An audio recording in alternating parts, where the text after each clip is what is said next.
Euzubillahimineşşeytanirracim. Bismillahirrahmanirrahim. Elhamdülillahi Rabbil alemin vel akıbeti lil muttakin ve salatu ve selamu ala Resulina Muhammedin ve ala alihi ve sahbihi ecma'in ala yevmiddin. Allahümme şrahli sadri ve yessirli emri ve ahlal ukdeten min lisani yefkahu kavli. Rabbim dünümüzü, bugünümüzü ve meçhul sonumuzu hayır eylesin. Rabbim üzerimizden ataleti atsın. Rabbim üzerimize Allah rızası için çalışma gayretini versin. Allah rızasını en öne alma gayretini versin. Zihinlerimizi vahiy ile temizlesin. Yüreklerimizi vahiy ile hareketlendirsin. Fiillerimize vahiy ile bereket versin inşallah. Ve bizi aktif fiillerden etsin. Hızlı konuşuyorum ki canlanalım diye, böyle bir mır konuşunca biliyorsunuz herkesin gardı düşüyor bir yerden sonra. Ondan sonra gidiyor, sohbet uyuma seansına geçiyor. Uykudan önce programına dönüyor. O yüzden Allah hepimize güç kuvvet versin. Geçen hafta söylediğimizi tekrar edeyim. Belki de son dersimiz bu, bilemiyoruz. Haftaya masada olamayabiliriz. Son esmamızı belki de okuyoruz. Ömrümüz yok. Belki de kapıdan çıkışta ufak bir dünya için ufak, bizim için büyük bir kazayla belki de dünya serüvenimizin sonuna geleceğiz. O yüzden dikkatlere celbederek hayırlı bir okuma olmasını Allah'tan niyaz ediyoruz. Ve inşallah duam odur ki Rabbimizin huzurunda Allah'ım iyi ki de o dersteymişiz diyebileceğimiz, iyi ki de oradaymışız diyebileceğimiz anlardan, gecelerden birisi olur. Hesabı verirken kolay olur inşallah. Rabbimizden duamız odur. Bu akşam kaçıncı isim olduğunu bilen var mı? Ali Ekrem ismi. Kaçıncı isim? Üçüncü isim var orada. Çok kötü tahmin. Beşinci isim doğru. Abdülvaris, sen de bildin. Tebrik ediyorum. Hiç sesini çıkarmayarak çok doğru bir tabirde bulundun. Beşinci isim yapıyoruz. Allah nasip etti. Rahman, Rahim, efendime söyleyeyim, Malik, Rab ve tabii ki bu akşam El Ekrem ismi. Allah'ın ikramı olarak Allah bize bu derse ulaşmayı nasip etti. El Ekrem hangi surede ilk olarak geçtiğine dair fikri olan var mı? Bildiğiniz gibi Alak suresinde geçiyor. Rabbukel Ekrem ellezî alleme bil kalem diye. Orada ilk isim neydi? İkra bismi rabbikellezî halak halakal insane min alak. İkra ve rabbukel ekrem. Ekrem en cömert, en büyük kerem sahibi demek. Kerem hem yapılan izzet ve ikramın üstünlük ve yüceliğine hem de ikram edenin şeref ve izzetine delalet eder. Çift boyutluluk taşıyan bir kelime, hem özünde bir şeyden dolayı hem de ahlaki bir haslete sahip olduğu için şeref, kalite ve üstünlük sahibi olmak demektir. Hem özünde olan bir şeyden dolayı hem de ahlaki bir haslete sahip olduğu için şeref, kalite ve üstünlük sahibi olmaktır. Yağmur getiren buluta kerumes sehabu denir. Bitki örtüsü kaliteli olan yere ardum mekrametün denir. Keremle alakalı el ekrem ve bu kerema kökünden ikram, işte mükremin gibi böyle isimler türetilir. Mükerrem gibi. Arapçanın böyle enteresan yapısıyla beraber çok güzel türeyişler olur ve güzel manalar çıkar. El Ekrem bir üstünlük adılıdır. İsmi tafdildir yani. Bu taşıdığı mananın enlerini ifade eder. Yani Allah'ın verdiği ikram gibi bir ikramı kimse veremez. İlk ikramı ne olmuştur sizce Allah'ın bize? Yaratması. Hatta ciddiye alması yani.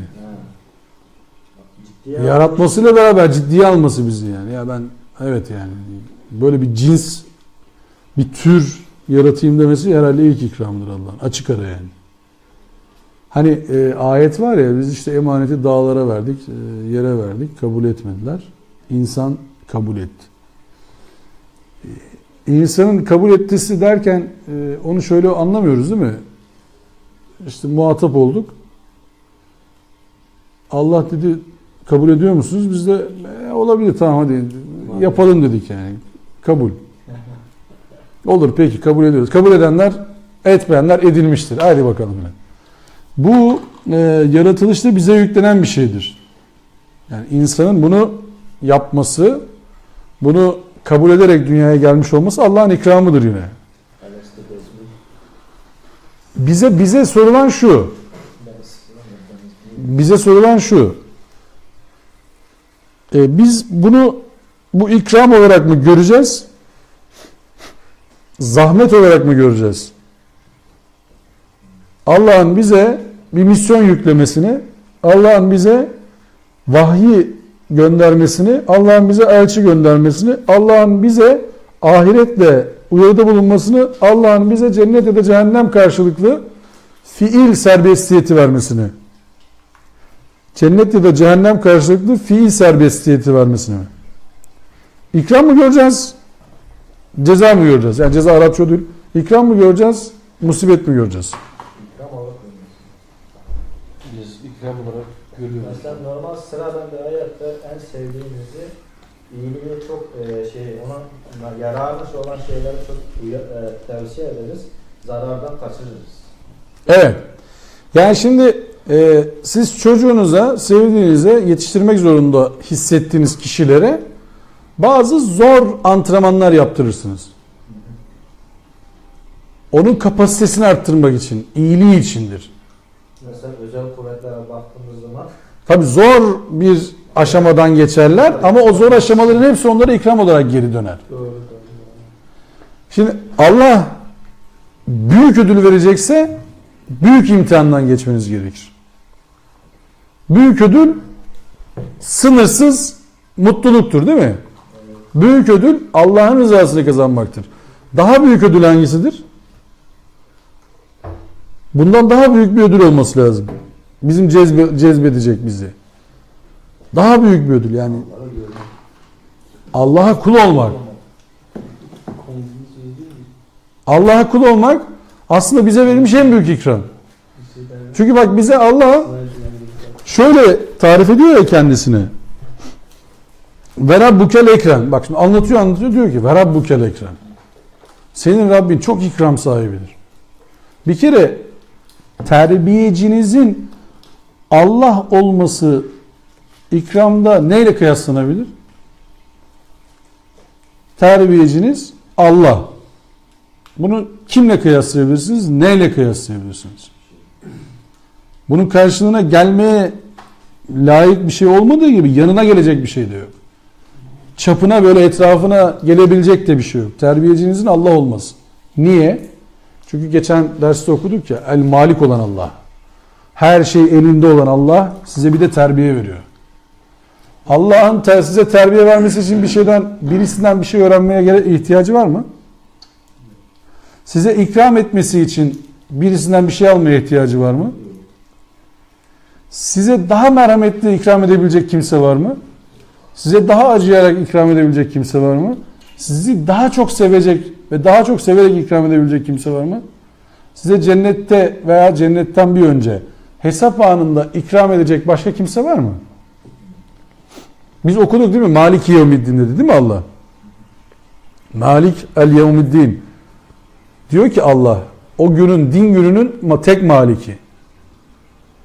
Bu Allah o kadar merhametli olduğunu söyleyecek. O kadar acıdığını söyleyecek. O kadar sevgiyle muamele edeceğini söyleyecek. Çünkü ne diyordu ayette? Vesiyat rahmeti kulli şey. Rahmetin her şeyi kuşattı. Ketebe nefsi ala rahme. Öyle mi?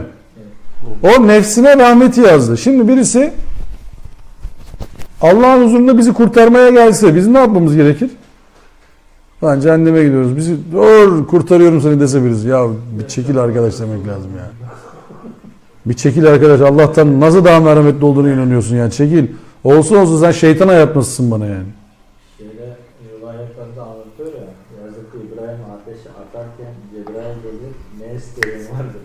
Ne? Benim yardımım gerek mi? Yok. Beni yaratan zaten görüyor. Neye ihtiyacım olduğunu söylüyor. Şimdi işte dün akşam biz Taha suresini okuyorduk. Taha suresindeki ayette 46. ayet yanlış değil isem diyordu ki 45'te Hazreti Musa diyordu ki Rabbim biz Firavun'a gideceğiz de onun bize zarar vermesinden korkuyoruz. Allah 46. ayette Taha suresi diyordu ki korkmayın. Ben sizin yaptığınızı görüyor ve işitiyorum. Ama dün akşam onu tartıştık. Yani Allah şunu demiyor bak. Korkmayın, sakin olun. Size hiçbir şey olmayacak. Kılınıza bile zarar veremeyecek. Öyle bir şey değil bak. Allah öyle bir garanti vermiyor peygamberlerine. Kur'an'dan okuyoruz öyle bir garantisi olmadığını peygamberlerin. Darmadağın olmuşlar. Kuyulara atılmışlar. Ortadan ikiye ayrılmışlar. Köle diye satılmışlar. Toplumları tarafından terk edilmişler. Öldürülmüşler. Üzülmüşler. Allah dememiş onlara yani. Merak etmeyin. Kılınıza bile dokunamayacaklar. Onun için mesela Ammar bin Yasir'in ailesi katledilmeden önce de Resulullah'ın dediği şey şu. Aynen. Ben gelip sizi kurtaracağım diye garanti vermiyor. Allah size cenneti vaat etti. Yasir ailesi. Bu yani demekse bu yolda ölüm de var. Şimdi şöyle sorsam bir kademe daha ileri götürüyorum soruyu.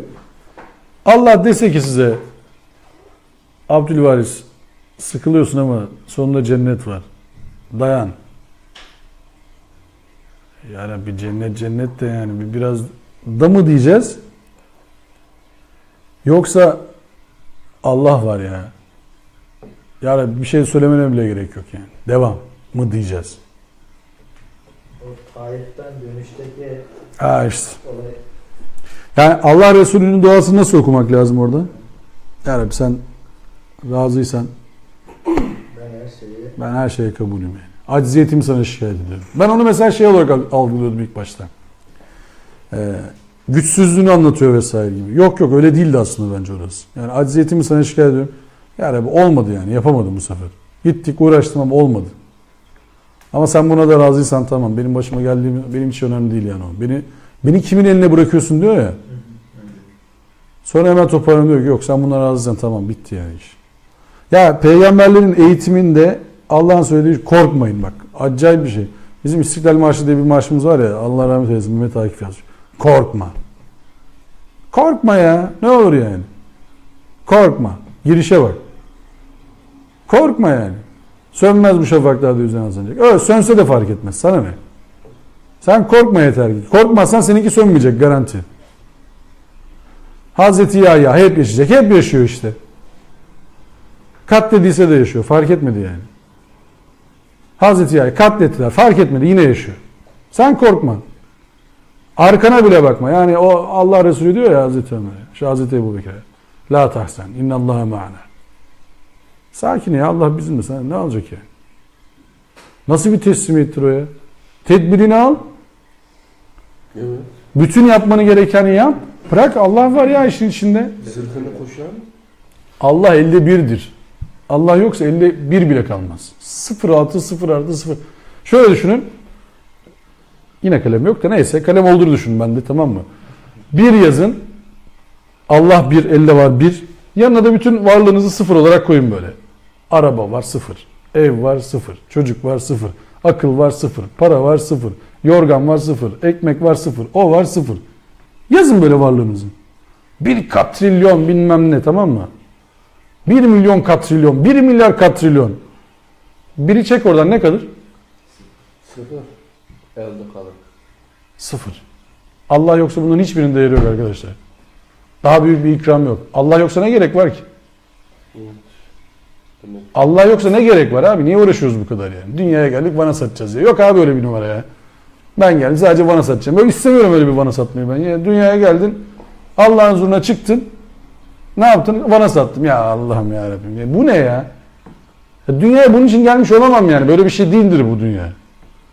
Olmaz yani. Ben hani siz kitap satıyorsunuz, ne bileyim işte başka şeyler satıyorsunuz diye söylemiyorum. Dünyaya giriş amacı olabilir mi insan? Ya çarşaf satmak için dünyaya geldi ya. Sadece yastık kılıfı satıyorum. Böyle bir şey olur mu ya? Dünya bu böyle bir yer mi ya? Olacak iş mi bu yani? Allah bize 21. esirde yaşatmayı murat ettiyse 21. esirde Müslüman olarak yaşamayı murat etmiştir. Ya bak şimdi Allah bize niye ikram ediyor? Allah'ın tırnak içerisinde ne zoru var ki yani? Niye bize ikram etsin Allah? Mecbur mu? Ya hiçbir mecburiyeti yok değil mi yani? Şunu deseydi bize itiraz mı edecektik? Yaşayın. Hadi buyurun yaşayın bakalım. Akıl da yok. Yaşayın. Yok nereye itiraz edeceksin? Kime itiraz edeceğini bile bilmiyorsun. Akıl olmayınca. Biliyorsunuz akıl fark edebilme ünitesi. Onu bile fark edemezdik. Akıl yoksa. Şikayet etmeyi bile vermeseydi Allah. Şikayet de edemezdik. Konuşmayı vermese konuşamazdık. Öyle de bir talebimiz olmazdı. Mesela şimdi Eller ayaklar konuşacak diyor ya ayet. Bize garip geliyor değil mi? Ama doğuşta anakartta mesela ellerimiz konuşsaydı, Allah Kur'an'da deseydi ki ağızlarınız konuşacak, o da garip gelecekti, emin olun. Tersten okusaydık mesela, böyle konuşuyor olsaydık, ağızla konuşturacağız siz deseydin ya nasıl oluyor diyecektik biz ona. Ona da itiraz ederdik. Ana rahmindeyken deseydi ki bize şimdi çıkacaksın, koşacaksın. Yok ben iyiyim derdik orada. Böyle iyiyim, ekmek elden ördek gölden. Bütün gün besleniyoruz, hiç sıkıntı yok. Ama çıkınca diyorsun ki öyle de oluyormuş ya. Hakikaten ha. Şimdi Allah bize ta nerede ikram etmeye başladı? Ta planlamada. Oradan başladı bizim ikramımız. Çünkü dünyayı yaparken öyle bir denge koydu ki işte oksijen miktarını, azot miktarını, karbondioksit miktarını, işte su miktarını, toprak miktarını, göğün uzaklığını filan vesaire, yerin sağlamlığını, dağların sabit durmasını, suda canlıların yaşamasını, suyun içinden balıkların çıkmasını, orada bitkilerin yetişmesini, etrafta ağaçların karbondioksiti alıp oksijeni geri vermesini filan öyle bir ayarladı ki Allah. İkramı say bitiremeyiz. O yüzden biz neyi saymaya kalkıyoruz? Bizim canımızı sıkanları. Bize iyi olanları saymaya kalksak iş yapamayız, emin olun. Allah size verdiğim nimetlerini saymakla bitiremezsiniz. Denizler mürekkep olsa, ağaçlar kalem olsa yazmaya kalksan bitmez. Bitiremezsin yani. Şimdi düşünsenize biz bir tane bitkiye yanaşıyorsunuz. Allah bitkiye koku sensörü yerleştirmiş. Bozuksa kokuyor, çürümüş kokuyor. O sensörü koymasa mesela Allah. Biz sensör mü isteyecektik Allah'tan? Bozulmuş yemek kokuyor değil mi? Koku sensörü şey veriyor, arıza veriyor, error. Biraz o işi bilen adam diyor ki ya bu bozulmuş, bunu yemeyelim. Tadına mesela sensörü koyuyor. Biraz tadıyorsun böyle, bozuksa yüzün gözün buluşuyor, bırakıyorsun. Dışına sensörü koymuş. Tipi bozulmuşsa diyorsun ki bu da bozulmuş. Allah bunların hiçbirini de koymayabilirdi değil mi? Ve bunlar bize ne kadar basit geliyor şu anda, farkında mısınız? Ne olacaktı ki zaten, bozuldu mu kokacaktı diyoruz biz. Niye? Diye soruyor musunuz hiç? Bozuldu mu kokacaktı diyoruz da niye diye soruyor musunuz hiç mesela? Duramaz mıydı orada? Hart diye yiyince selametle. Bitki bozulduğunda haber veriyor. Hayvan bozulduğunda haber veriyor. Böyle bakıyorsun hayvanın şekli şemali bozuluyor. İşte ağzından köpük çıkıyor, bir şeyler oluyor böyle. Duyargalar çalışıyor. Bunlar ikram değil şimdi. Bunlar ikram değil mi? Çocuğu doğuyor, annenin çok affedersiniz göğsüne süt iniyor. Bu ne? Bu ne? Süt geliyor, bir de çocuğa ayarlı geliyor böyle özel, kişiye özel çalışıyor. Onunla onunki birbirini görüyor. Anneden emdiği zaman tamam, o çünkü onun geninden artık ona aktarım oluyor. Böyle bir şey var mı ya? Kadın normalde hiçbir şey yok. Hadi bakalım çocuğu oluyor, süt var. Allah Allah diyorsun. Bu ne oldu şimdi? Nereden geldi bu şimdi? Ne mantığı var ki bu işin? Böyle duruyordu. Hiçbir şey yoktu bunda. Hop eline çocuğu aldı. Hop süt oldu filan. Bu ne? Şey mi bu da şimdi? Bu da tabiat ana öyleydi. Yok canım. Olmuyor. Başka türlü de olmuyor çünkü. Çocuğu olacak ki öyle bir numarası olsun. Çocuk bakıyorsun anneye babaya meyilli. Şimdi hoca aşağıdan anlatıyor ya, arzu delili anlatıyor mesela. Çocuk sevme deliliyle doğuyor mesela. Seviyor illa ki çocuk ya. Mesela hırsız bir çocuk duydunuz mu hiç böyle? Doğarken ebesinin yüzünü çalmış. İşte öyle şey gibi. Yok öyle bir numara yok yani. Hepsi sevimli doğuyor çocukların değil mi? Ne kadar canım böyle cıbıl cıbıl çocuklar oluyor böyle. Aman ne güzel, böyle insanın böyle mıncır yapası geliyor. Tutabilirsen ufak çocuğu.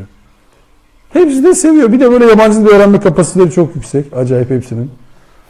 Yani bana göre çok yabancı dil öğrenen çocuk var. Fransızca, İtalyanca, Arap. Bir sürü dil öğreniyor çocuklar. Bakıyorsun. Buradakiler Türkçe öğreniyor gayet doğal. Taklit edebilme kabiliyeti vermiş Allah. Farkında mısınız demeyeceğim. Konuşuyorsunuz. Farkındasınız mecburen. Biz dili taklit ederek öğrendik. Onun farkında mısınız? Kurallarını üretmeye kalkarsak ne zaman öğreteceğiz? Dili biz taklit ederek öğreniyoruz. Bak Allah bize taklit edebilme kabiliyeti vermiş. Çocukken böyle boş gözlerle bakıyoruz ne konuşuyor bunlar diye. Dur bakayım ne anlatıyorlar bunlar diye. Vut diye bir şey söylüyoruz öyle. Baba bir şey söylüyor. Oradan bakıyoruz, gülüyorlarsa tamam, fena değil. Buradan yürünür diyoruz, devam ediyoruz. Başka bir şey söylüyorsun. Bu da tuttu. Oradan da devam ediyorsun. Sonra bakıyorsun bunu söylemek için yani su desek buna veriyorlar mı? Vermiyorlar. O zaman bağırıyorsun. Sonra bakıyorlar ki su diyorlar. Sen su demeye başlıyorsun. Taklit ediyorsun sürekli. Öğrenme kabiliyeti vermiş Allah sana. Öğrenme kabiliyeti mesela ikram mıdır? İkram hem de nasıl ikram değil mi yani? Peki beyan edebilme kabiliyeti ikram mıdır? Öğrendin ama ifade edemiyorsun. Ne yapacaksın? Hüküm çıkarabilme ikram mıdır? Öğrendin, beyan ediyorsun ama hüküm çıkaramıyorsun. Sadece sana öğretilenlerle yaşıyorsun. Ne yapacaktın? Üretemeyecektin. Geçmiş olsun, hiçbir şey yapamayacaktın yani. Yat kalk. Ya biraz erken yatayım diyemeyecektin. Ya pilav üstü kuru yapsana diyemeyecektin. Pilav ayrı, o ayrı filan.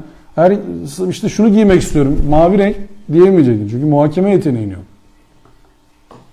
Allah sana korunma içgüdüsünü koymuş mesela. Çocuklar böyle almaya kalkın böyle yataktan filan, yattığı yerden. Hep böyle sarılma ihtiyacı hisseder çocuk. Nereden biliyorsun uyanık sarılman gerektiğini yani? Salsana kendini. Öyle yapmıyor çocuk mesela. Standart donanımda var. Sarılmak istiyor hemen. Tutunmak istiyor düşmemesi için. Kim öğretti ona tuttuğunuzdan düşmesin diye? Hiç. Çocuk bir anda bakıyorsun öyle tutunmak istiyor. Garip. Garip derken bana garip yani. Allah'a göre basit. Çünkü donanımı yapan o. Ama bunların hepsi ikram. Bak daha nereden başlıyoruz biz ikramı? Şimdi ikram saymaya kalksak çay çorba diye girebilirdik değil mi işin içerisine? Çay çorba işte biraz da neydi o? Laman. Özbek pilavı, Uygur pilavı, tamam. Efendim mantı, Uygur mantısı, bunlar ikramdı değil mi bize?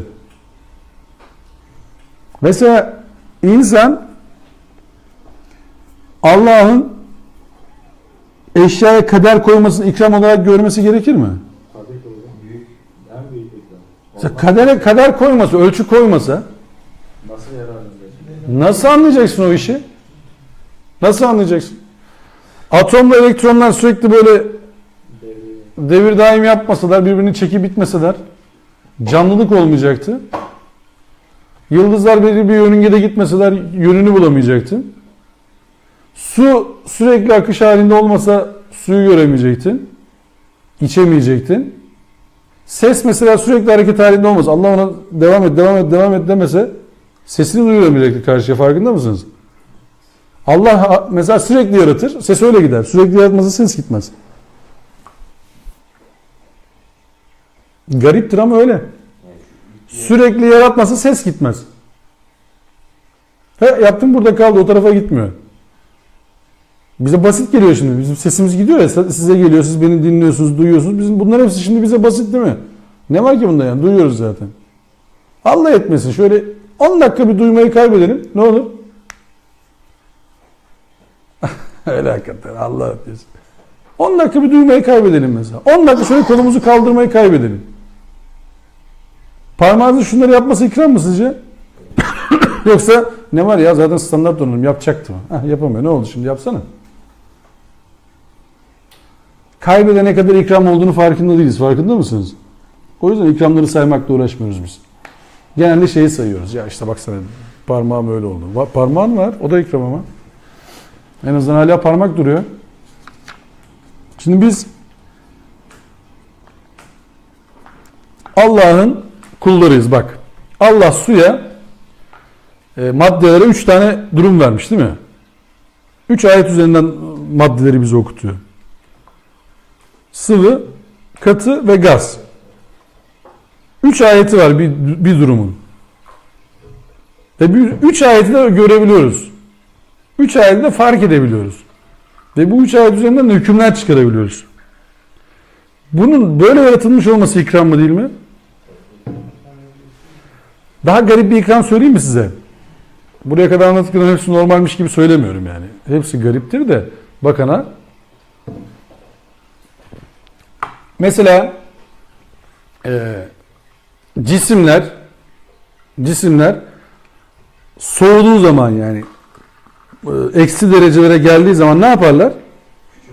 Küçülürler. Su büyür. Donma nereden başlar? Yok. Dipten mi üstten mi? Metallerde dipten başlar. Sen başladın. Dipten başlar. Suda nereden başlar? Merkez. Üstten başlıyor. Suda üstten başlar, aşağı inmez. Peki bu basit bir şey söyledim değil mi şimdi size? Başlasın ne olur? Dipten başlasın ne olur? Hayat. Selametle bir daha çözülmez. Nereden görüyor o kadar güneşi? Üzerinde su var, müthiş bir yalıtkan var. O güneşi öldür, Allah aşağı indiremez. Deniz, okyanusun dibinde mesela bir hayat var. Bilmem kaç metre derinliklerde hayat var. Nasıl bir daha ısıtacaksın orayı? İkram mı bu şimdi? Hem de nasıl ikram? Peki sudan gidelim. Çok sudan bir konuşma yapacağım şimdi. Allah sudan yarattık diyor ya her canlıyı. Dünyanın %87'si suyla kaplı. 13'ü kara. Yaşadığımız evren. 13'ü kara. Yeryüzü yani. %97'si tuzlu suyla kaplı. %3'ü içilebilir tatlı su. %3'ün depolandığı yerler nereler? Dağlar. Yer altı, göğe, dağ üzerindeki. Nasıl filtre oluyor onlar? Toprak. Evet. Toprak. Nasıl yeryüzüne çıkıyor onlar? Yağmur olarak iniyor. Sonra? Sonra Peki bir şey soracağım size. Şimdi yağmur olarak iniyor. Oraya kadar çok güzel getirdiniz. Tebrik ediyorum biyoloji bilginiz için hepinizi. Peki bu su tuzlu sudan buharlaşarak çıkmıyor mu yukarı? Ne oldu bu su niye Tatlı oluyor. tatlı oldu? tuz ağır. Ama bulutlar tuzlandı. Ne oldu? Tuz nereye gidiyor? Tuz nereye gitti? Şimdi %97'si tuzlu su. %3'ü tatlı su. İşte o Furkan suresinde, Fatır suresinde ve Rahman suresinde geçiyor biliyorsunuz. 3 noktada. Suların ayrılması olayı. Allah suları ayırdığını bahsediyor bize. Berzah koydu yani. Engel koydu arasına. O berzah halim dediklerini de ben anlamıyorum. Yani orada bir berzah varsa suların ayrılmasıyla alakalı geliyordu. Ne oluyorsa kabire koyduğunu. Neyse konu o değil. Su buharlaşırken içindekileri bırakıyor. Su. Evet. Buharlaşırken içindekileri bırakır. Magnezyum, tuzdur, odur, budur, kalsiyumdur filan. Tamam, demiri, fosfor, ne varsa. Evet. Suda ne varsa. Buhar sıfırdır. İletkenliği, pH derecesi. Sıfırdır. Buhar fazına geçtiği zaman. Yukarı çıktı, buharlaştı, aşağı indi. Onunla da yetinmiyor Allah. Onu taşlara vurdura saf su haline getiriyor. İçme suyu. Fakat orada da bir hikmet var. Siz suyu analiz ettiğiniz zaman o suyun geçtiği bütün yolu görürsünüz. Yani Urumçi'den çıkmış, Pekin'de şişelenmiş dersiniz. Bütün yolculuğu Allah oraya kodlar suya. Doğru mu söyledim? Urumçi'den Pekin'e yol var mı bilmiyorum. Gerçekten neyse idare edin siz. Sizin yanınıza yapmam kötü oldu bunu. Başka öbür şey olsaydı olurdu. Kimse bilmiyordu neyse. Formatı var hocam. Yani oraya kadar su gidiyorsa tamam mı? Bilmiyorum gidiyor mu hakikaten oraya kadar su? Doğalgaz gidiyor. Doğalgaz. Tamam doğalgazı bilmiyorum ama şimdi onu yaptım. Urumçi'den nereye gidiyor su? Urumçi'den mi? Ha? Kurak bir yer orası. Çok kurak. Başka yerde su gelmesi ihtiyacımız var. Evet. Hiç tatlı su yok mu orada? Vardır canım illa ki. Başka yerden mi geliyor illa ki? Var mı? Yetmiyor bize. İyi tamam işte. Neyse gitmiyormuş Urumçi'de. Enteresan bir yer. Neyse yani bu bulamadık oradan. Yani o nereye gidiyorsa o yolda hepsini görürsünüz sudan. Analiz ederseniz. Niye? Geçtiği suyu toprağın alüvyonlu mu, kirli mi, kireçli mi? Hepsini görürsünüz. Orada o bitki örtüsüne doğal olarak yetişen bitki florasını da görürsünüz. Sudan. Buradan hocam sudan konuşmuyorsunuz yani. Sudan yok. Çok sudan konuşuyoruz şu anda. Havadan sudan konuşuyoruz yani. Sonra ne yapıyor Allah? Onlar akiferler denilen böyle yeraltı depolarına indiriyor suyu.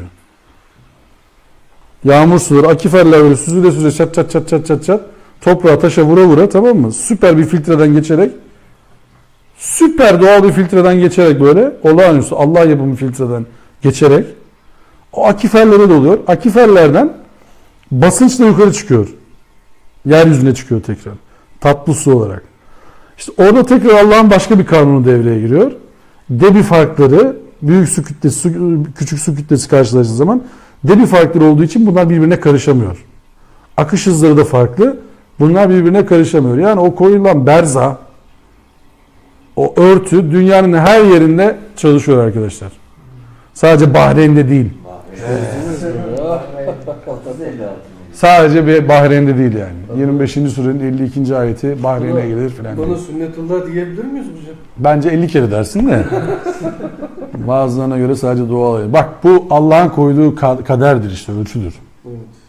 Ölçüdür bu. Ne kadar sudan konuştum? Çok sudan değil konuştum. Böyle ilk defa böyle duyuyorum. İkram mıdır? Hem de nasıl ikramdır değil mi? Tuzlu su içmeye kalksak kaç gün yaşarız? Hocam size bir şey söylesem. Sudan Buyurun. konuştunuz ya. Evet. Su gibi aziz olun dersen. Ne kadar güzel bir dua ama değil mi ya? Amin. Hakikaten ne kadar güzel bir dua yani. Su ya, canlılık ya. Peki bir şey söyleyeceğim size. Allah sudan yarattık demiş de Müslümanlar olarak bizim su fakültesi kullanmamız gerekmez miydi sizce? Ya arkadaş her canlıyı sudan yaratmış Allah. Biraz inceleyelim dememiz gerekmez miydi? Bizim biyologlar su mühendisliği çıkartmamız gerekmez miydi? Benim okuduğum alan hocam bu yani. Tesisat mühendisliği okudum. Tesisat ama zaten. Ama içerisinde en Su da var zor olduğu şey Tabii. su mekanizmi hocam. Tabii. Likit Acayip bir şey değil mi? Acayip. En zor Akışkanlar mekaniği. Akışkanlar mekanizmi. Yaşa. O bizim hoca Biraz bile- bilirim akışkanlar Bizim mekaniği. hoca bile anlatamıyor. Bir şeyler söylüyor. Biz de anlamıyoruz. Oturuyoruz sabun gibi. Ağlıyor adam ya. O kadar ama o kadar zor bir konu ki akışkanlar mekaniği. Evet. Çünkü akışkanın sıcaklıkla, basınçla değişimleri var. Evet. Dirençleri var. Neyse konuyu dağıtmayayım şimdi. Başka bir konuya girmiş oluyoruz da. Özel derse girdiği iş olmuyor. Hocadan buradaki yazıyorsun. Çok iyi bilgiler yani. Öyle dağıtmıyorum. Yani bizim efendime söyleyeyim bizim en büyük ikramımız, tekrar söylüyorum, Allah'tan aldığımız en büyük ikram açık ara Allah'ın terbiyesine mazhar olmuş olmamızdır.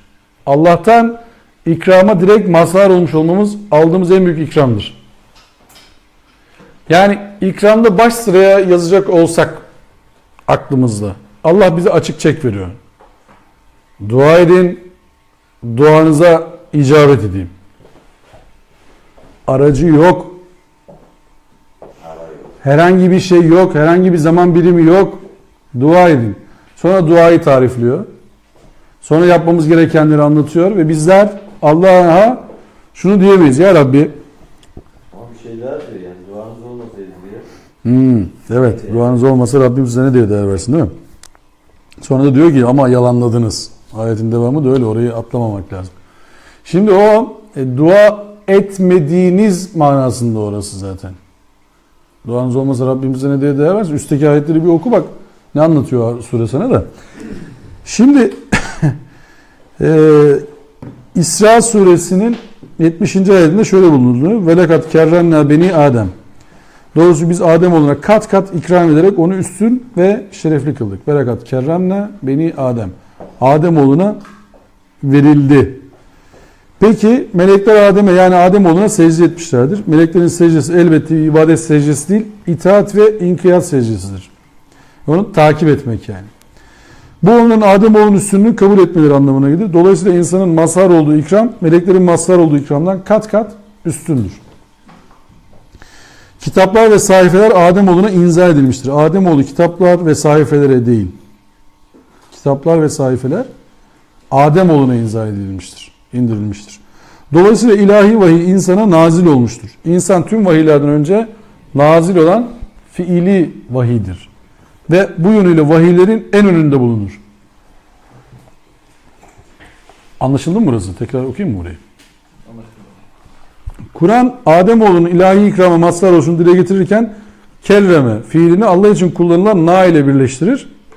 Yani insanoğluna yapılan ilahi ikramın diğer varlıklara yapılan ilahi ikramlardan farklı olduğunu gösterir. Bu fark insanın hem maddi hem manevi boyutu için geçerlidir. Bedenin yapı taşı hücreler, moleküller ve kromozomlar insanın hafızasının alamayacağı kadar bilgi taşımaktadır.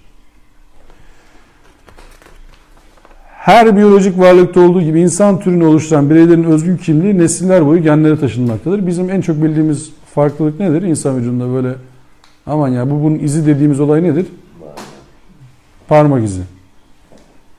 Allah'ın ikramına bak.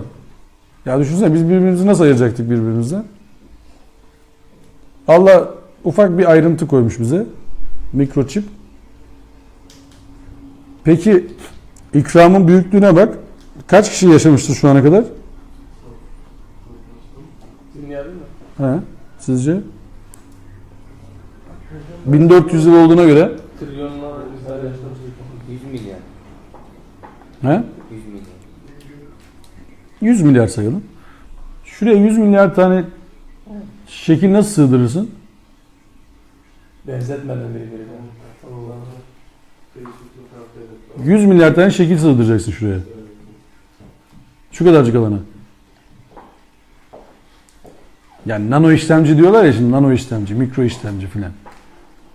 Allah'tan büyük mikro işlemci gördün mü sen? Şu kadar alana sığdıracaksın.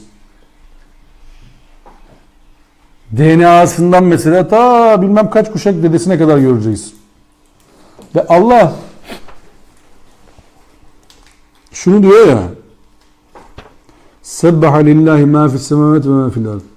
Yerde ve gökte içinde ne varsa hepsi Allah adına hareket ederler. Arkadaşlar, Allah adına hareket etmeyen hiçbir organınız yoktur, haberiniz olsun.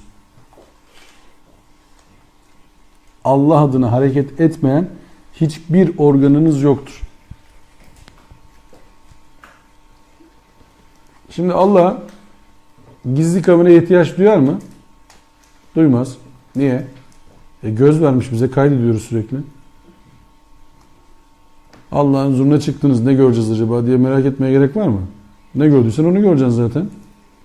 Allah buradan dahili kartı alıyor. Pist. Ha, geçmiş olsun. Ne gördüysen hepsi orada. Var mı itirazı? Yok. Senden çıktı daha yeni. Yani böyle perçeminden yakalayacağız diyor ya Allah. Perçeminden yakalayacağız. Şöyle beyinden tuttu. Hop. Yansıttı ekrana. Ne gördüysen gördün. Kaç sene yaşadıysan böyle seyrediyorsun. Var mı itiraz? Nasıl itiraz edeceksin? Neyine itiraz edeceksin? Benim görüntü. Başrolde de ben varım. Biz konuşurken sen konuşmaya kalkma. Ha. Yani. La tuharrik lisaneke lita'acele bih. Niye acele ediyorsun? Ne anlatacaksın sen şimdi? Burası konuşma makamı değil. Burası konuşma mekanı değil. Sana anlatacağız. Bak şundan yapmıştın sen şunu. Oraya da kalmıyor. Seyretmekle de kalmıyoruz yani. Yani seyretmekle kalmıyoruz. Allah bir de izah ediyor. Beyan et diyor. Sana beyan edeceğiz şimdi onu niye yaptığını. Onu niye söylediğini. Onu niye tuttuğunu. Bunu niye bıraktığını. Niye yapmadığını. Gözünün niye baktığını da beyan edeceğiz diyor şimdi sana. Yaptığını bırak, gözünün niye baktığını da beyan edeceğiz şimdi sana. Buyurun. Kim anlatacak? Bizim elimize kim anlatabilir? Allah'ım sen öyle diyorsun da bu kul aslında şöyle bakıyordu. Allah bildiğin gibi değil. Diyebilir mi kimse Allah'a? Hemen kaçar bizden hocam. Diyecek ya Allah cezanı vermesin seni. Böyle yapılır mı? Ayıp ama yaptığın ya falan. Yani senin gibi insan estağfurullah der yani. Vallahi ayıp yaptın. Böyle şey yapılır mı ya? Çok ayıp yaptın der yani. Kaçar. Şeytan kaçıyor yani. Kur'an öyle anlatıyor ya. Ya yok diyor ben sizin yaptığım. Ben size bir şey demedim ki. Yaptığını de. Ben bir şey demedim. Siz atladınız. Ben zaten alemlerin Rabbine iman ettim diyor ya Allah. Sizde benim ne alakam var diyor yani. Şefaat için olanlar yok mu? Gelsinler. Erken gelsinler. Hemen sabahtan gelsinler. Tövbe estağfurullah ya. Neyse. Şimdi Allah ikramda bulunduğu dediğimiz zaman saymaya kalksak insana tenezzül edip onu muhatap alması ilk ikramdır. İnsanı okuyup öğrenme melekeleriyle donatmış olması ikramdır. Okumanın Rabbin rububiyetin tecellisi olması ikramdır. Okuması halinde bunun artarak devam edecek olması ikramdır. Zatının hiçbir çıkar olmadığı halde insanı okumayı emretmesi ikramdır. İnsanın arzusuna bırakmayıp emretmesi ikramdır. Bu emrin oku şeklinde olması ikramdır. İnsanı bilgi yoluyla karanlıktan aydınlığa çıkarması imkandır. Sana oku emrini veren Rabbin el-ekrem olması yine ikramdır. Çünkü sana oku diyorsa demek ki yine ikram edecek sana. Bak, oku dedi, ikram etti, okursan yine ikram edecek. Bitmez bir döngü var işin içerisinde. Okudun, kapasiten artacak, yine ikram etmiş olacak. Kapasiten artacak, daha iyi işler yapacaksın, yine ikram etmiş olacak. Daha iyi işler yapacaksın, daha iyi iş yaptığın için bir daha ikram edecek, yine ikram etmiş olacak. İyilik yapıp iyilik isteriz. Aynen. Biliriz ki iyiliğim sana senin Ya, ikramın. şimdi biz ikramın farkına varmadığımız için bazen şey yapabiliyoruz. İşte öyle ayağımız kayıyor. Allah'ım ya. Şuyum da olsaydı, buyum da olsaydı. İşte diyorum ya, o yüzden şeyde sıkıntımız var bizim ya. Elimizdekileri saymıyoruz genelde. Öyle bir sıkıntımız var yani. İşimize gelmiyor çünkü. Mesela böyle hastane gezeniniz var mı? Sebepsiz yere bilmem. Hiç hasta değilsiniz. Hastanız da yok hastanede. Hastaneden bir girip öbür kapısından bir çıkmaya çalışın bir kere mesela. Hasta değilsiniz. Hastanız da yok hastanede. Öyle odaların yanından böyle geçip bir bakın bakalım neler oluyormuş orada yani. Çıkınca nasıl motive olur insan? Canınız sıkkınsa hastaneye gidin mesela. Çok daha sıkkınsa böyle bir mezarlığa gidin mesela. Adam ölmüş. Canı bile sıkılamıyor. Ne kadar canlanır insan bir anda. Ölü toprakta ayetler var. Dedim ulan öleceğiz ya, ne yapıyoruz biz hacı? Sakin, kendime geleyim ya. Bir de git şeye bak. Hastalara bak. Adam böyle 2.80 yatmış. İyileşip iyileşmeyeceği bile belli değil. Ameliyattan çıkmış. Gariban bir halde sen ayaktasın. Hala trip atıyorsun. O da olmadı, bu da olmadı. Siparişi de alamadık. Efendim ödeme gelmedi. Hanım bugün bize fırça attı. Çocuk onu dedi. Patron bunu dedi. Hiç olmasın mı? Yani hiç yaşanmasın mı sıkıntı? İstemiyor musunuz öyle bir şey? O öyle bir hayat mı istiyorsunuz Allah'tan? Öyle bir şey mi lazım? Müslümansak öyle mi olsun mesela? Madem Müslümanız hiç sıkıntımız olmasın mı mesela? Sıkılınca kime kızıyoruz en çok?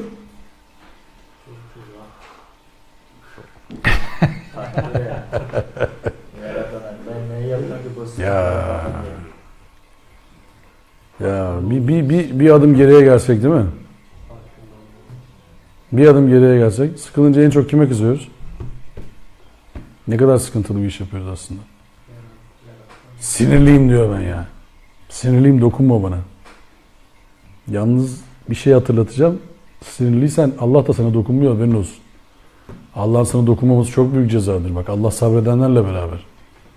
Sinirlendim mi ben kendimi tutamıyorum diyor. Yapma kardeş. Allah'tan uzaklaşıyorsun. Ne büyük ceza aldın.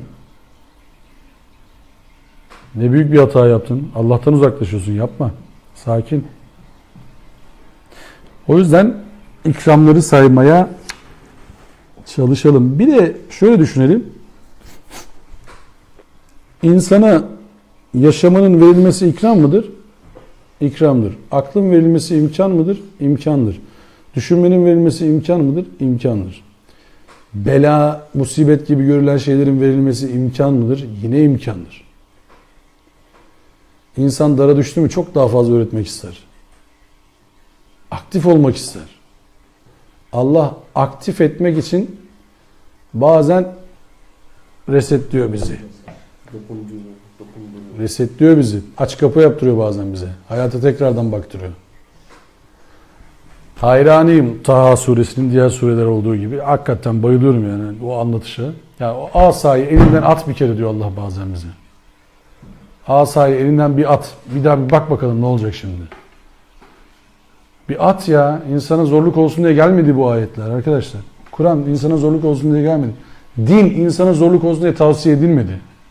Allah diyor ki at bakalım asana ne olacak şimdi. Bir bak bakayım bir daha. At asayı bak bakalım bir daha ne olacak. Olmazsa mümkün değil. iPad'im olmadan asla. Arabam olmadan asla. Çocuğum olmadan asla. Param olmadan asla. Sakin ya. Ha sen olmadan yaşa ölürüm. Ölürüm. Sonra bir bakıyorsun ölüyor. Neler. Masallar. Yani bizim şöyle konuşsak ve orayla toparlasak, Fecr suresi ve şeyle kapatsak, İnfitar suresiyle kapatsak. Fecr suresini biliyorsunuz, anlatır şöyle der. فَأَمَّا الْاِنْسَانِ اِذَا مَبْتَلَاهُ رَبَّهُ فَاَكْرَمَهُ وَنَعَمَهُ فَيَقُولُ رَبِّ اَكْرَمًا وَأَمَّا اِذَا مَبْتَلَاهُ فَقَدَرَ عَلَيْهِ رِزْقَهُ فَيَقُولُ رَبِّ اَهَانًا Kella. Hayır. Kesinlikle öyle değil. Ne öyle olmayan? İnsana gelince ne zaman Rabbi onu varlıkla sınayıp ona ikram edecek ve nimetlere gark edecek olsa der. Rabbim bana ikram etti. Çok güzel. Ne zaman da Rabbi onu darlıkla sınayacak ve onun geçim alanını sınırlandıracak olsa Rabbim beni zelil etti der. Öyle değil. Bel la tukrimunel yetim ve la tehadun ala ta'amil miskin ve te'kulunet turâse eklen lemme ve tuhibbunel mâle hubben cemme kella. Bilakis siz yetime ikram etmiyorsunuz, yoksulu doyurmaya birbirinizi teşvik etmiyorsunuz, emeksiz kazancı haram helal demeden boğazınıza geçiriyorsunuz. Dahası ölçüsüz bir sevgiyle malı çok seviyorsunuz. Böyle yapmayın. Böyle yapmayın. Eğer Allah'a karşı sorumluluk bilincinde olursanız Allah size bir ikram daha yapmış olur. Allah'a karşı sorumluluk bilinciniz varsa çok büyük bir ikramla karşı karşıyasınız. Şükrünü yerine getirin. Ne olacak biliyor musunuz böyle yapanlara? Saffat 42. Fevakihu fehum mukremun. Onlar cennete tarifsiz bir ikrama mazhar olacaklar. Me'aric 35. Ulaike fi cennati mukremun. İşte cennette sınırsız ikrama nail olacaklar onlardır. Peki soruyu ve günü şöyle bitiriyoruz. İnfitar suresinin ayetiyle çok müthiş bir soru. Ya eyyuhel insan ma garrake bi rabbikel kerim. Ey insan, seni bu kadar ikram eden Allah'a karşı ne aldattı ya? Ne aldattı seni Allah'a karşı böyle ya? Burada ey insan olduğu için müşriklere falan gelmiyor biliyorsunuz. Ey insan yani hepimize açık olduğu için burası. Bak Allah ne diyor yani? Ya eyyuhel insan. İyi ki insan demiş de. Yoksa bu müşrikler başkasına da giderdi bu. Bizi gelmez, dokunmaz. Derler bile. Ma garrake bi rabbikel kerim. Bu kadar ikram sahibi Allah'a karşı seni aldatan ne? Allah bizi aldatıcıların aldatmalarıyla aldatanlardan etmesin. Allah bizi ikram sahibinden ayırmasın. Allah bizi ikram sahibine şükürle karşılık verenlerden, takvayla karşılık verenlerden etsin. Allah bizden kabul etsin. İyi şeyler anladıysanız Allah'ın rahmetidir, merhametidir ve en başta ikramıdır. Allah'a hamdolsun. Yanlış bir şey varsa bana aittir. Allah affetsin. Hakkınızı helal edin. Ve ahiru davana enilhamdülillahi rabbil alemin. Rızâ lillah teâlâ Fatiha.